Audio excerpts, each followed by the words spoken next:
I've been since November 4th, November 3rd or 4th. Now I don't even remember. Was the election November 3rd or November 4th?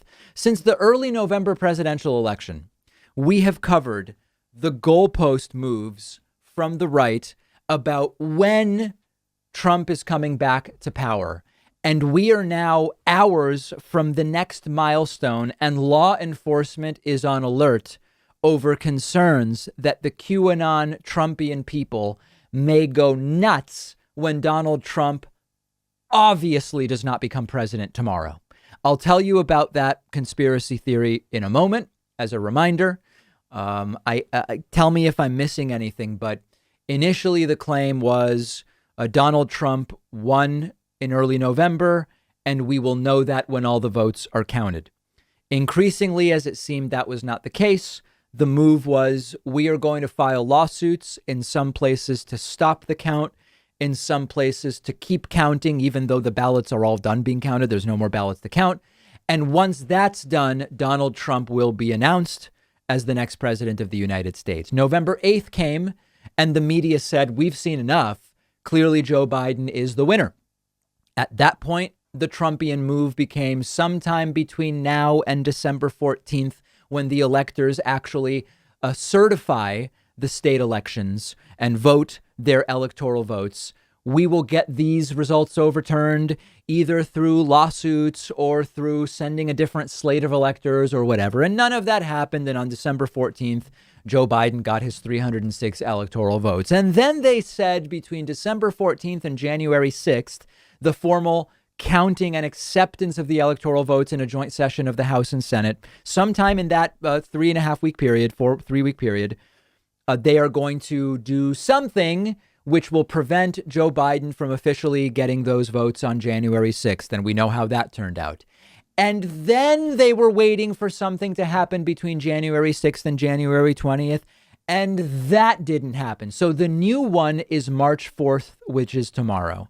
There are segments of QAnon/Trump people who believe that tomorrow, March 4th, Donald Trump will become president again. Why? Because the presidential inauguration up until 1933 was on March 4th instead of January 20th. 1933, that was changed, and Inauguration Day became January 20th. And the belief they have is that Donald Trump is going to make a defiant and triumphant return to the Oval Office tomorrow. Now, of course, it's not going to happen, but authorities and law enforcement are worried and will be on high alert for tomorrow because the chance of violence is non-zero. Now, they are saying it doesn't seem as though there's a major risk of violence tomorrow when Donald Trump obviously does not become president of the United States. Law enforcement saying they're not seeing large scale physical mobilization that suggests there will be in-person events, that a lot of it is online.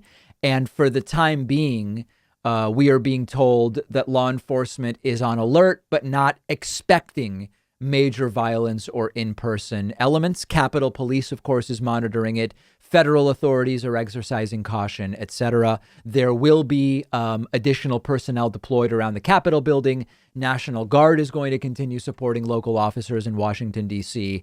and members of Congress who are willing to accept that this is another conspiracy theory that's floating around are remaining vigilant, I guess, is what we are going to say. Is this the end? In all honesty, is this the end of these wild conspiracy theories that Donald Trump is going to take power back over? And in a sense, I think there will never be an end. And what I mean by that is as follows. When Trump doesn't become president tomorrow, they might move on to some new date. Joe Biden will never make it past June 1 or something like that. Eventually, the date will just become the 2024 election. That's my belief at this point in time.